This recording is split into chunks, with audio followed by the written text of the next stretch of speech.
Bismillahirrahmanirrahim. Assalamualaikum warahmatullahi wabarakatuh. Alhamdulillahi rabbil alamin. Wabihi nasta'inu ala umurid dunya waddin. Ashhadu an la ilaha illallah wahdahu la syarika lah. Wa ashhadu anna muhammadan abduhu wa rasuluh. Allahumma salli ala Muhammad wa ala ali Muhammad. Amma ba'du. Anak-anakku semua yang semoga senantiasa diberkahi dan dimuliakan oleh Allah Subhanahu wa taala. Pada kesempatan kali ini kita akan melanjutkan pelajaran kita, yaitu tema yang keenam pada subtema yang ketiga yang berjudul Giat Berusaha Meraih Cita-Cita. Mari kita simak bersama.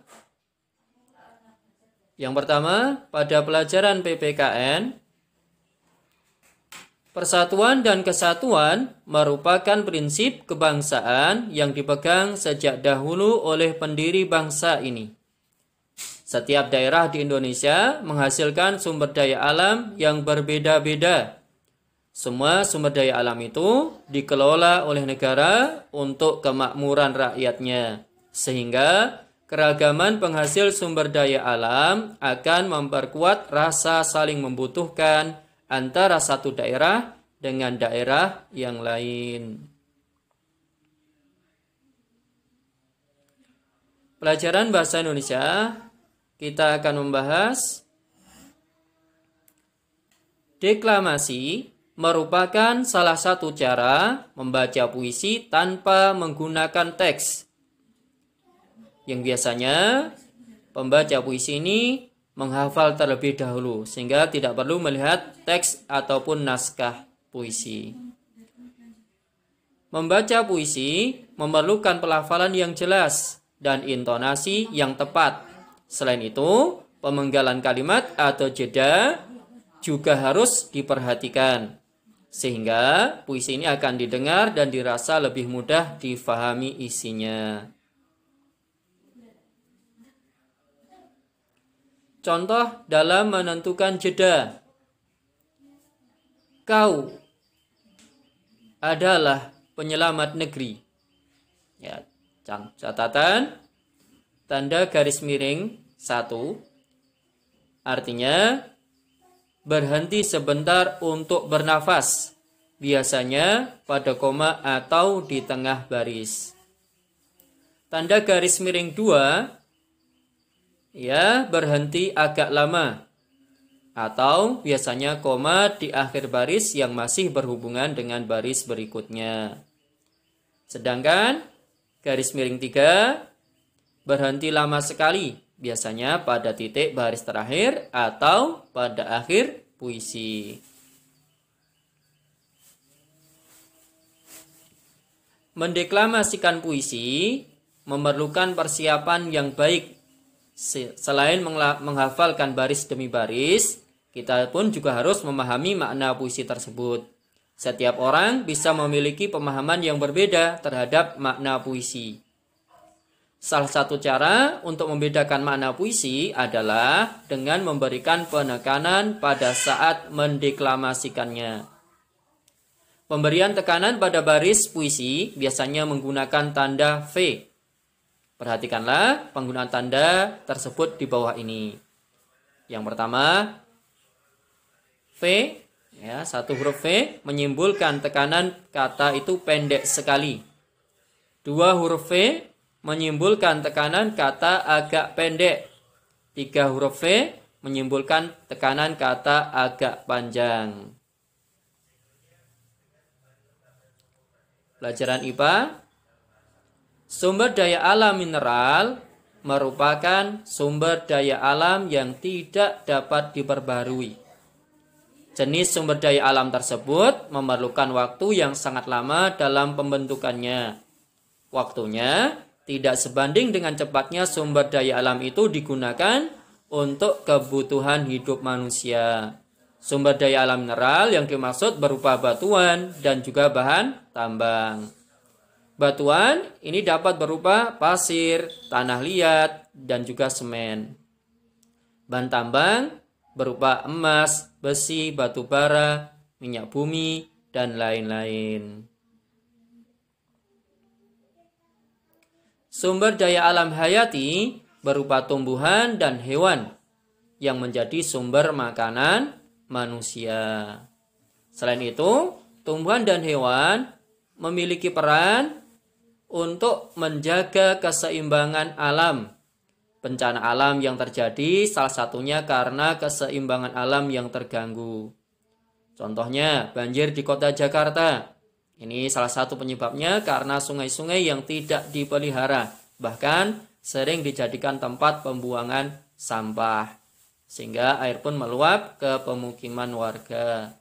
Terjadilah banjir. Hal ini menyebabkan kerugian yang sangat besar, baik bagi manusia maupun bagi makhluk hidup lainnya. Alam dan sumber daya alam memang harus dijaga agar tetap lestari.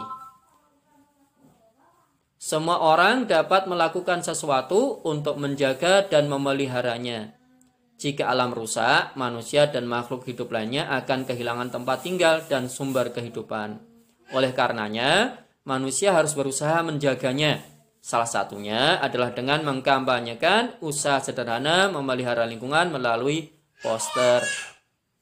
Bisa juga melalui sosial media, melalui Facebook, ya, Telegram, dan lain-lain. Upaya pelestarian makhluk hidup tumbuh-tumbuhan. 1. Kebun koleksi untuk mempertahankan tumbuhan bibit unggul. Contohnya, kebun kelapa yang ada di kota Bone-Bone. Kemudian kebun mangga yang ada di kota Pasuruan. Kebun plasma nutfah. Ini merupakan perkembangan dari kebun koleksi. Contohnya, kebun plasma nutfah di kota Cibinong, Lipi, dengan buah-buahan inti dan juga suwek. Yang ketiga, kebun botani, seperti yang ada di Kebun Raya Bogor, yang didirikan pada tahun 1817 di kota Bogor. Upaya pelestarian makhluk hidup hewan. 1. Mengadakan penangkaran hewan langka dengan cara mengisolasi hewan tersebut.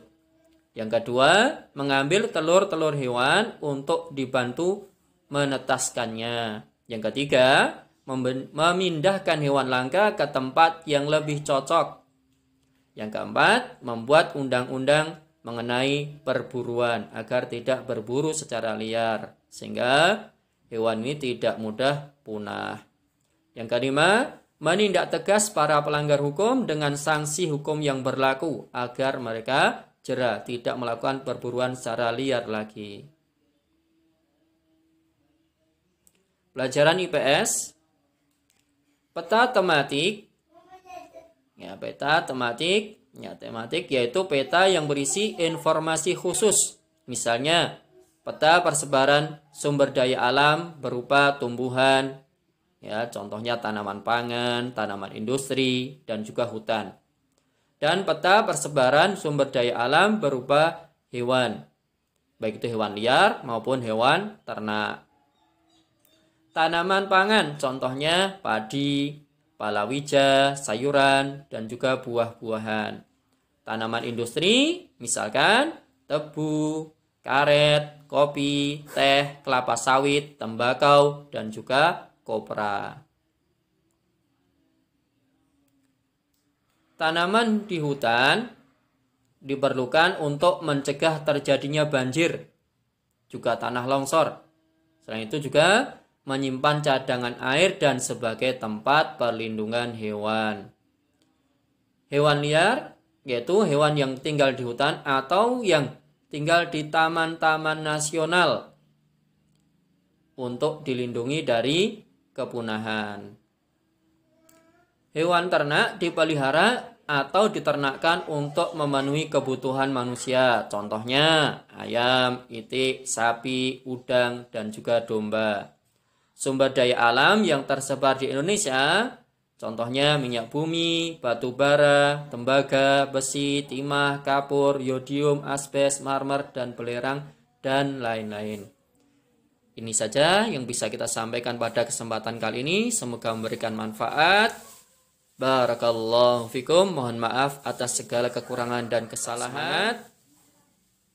Subhanakallahumma wa bihamdika asyhadu an la ilaha illa anta astaghfiruka wa atubu ilaik. Assalamualaikum warahmatullahi wabarakatuh.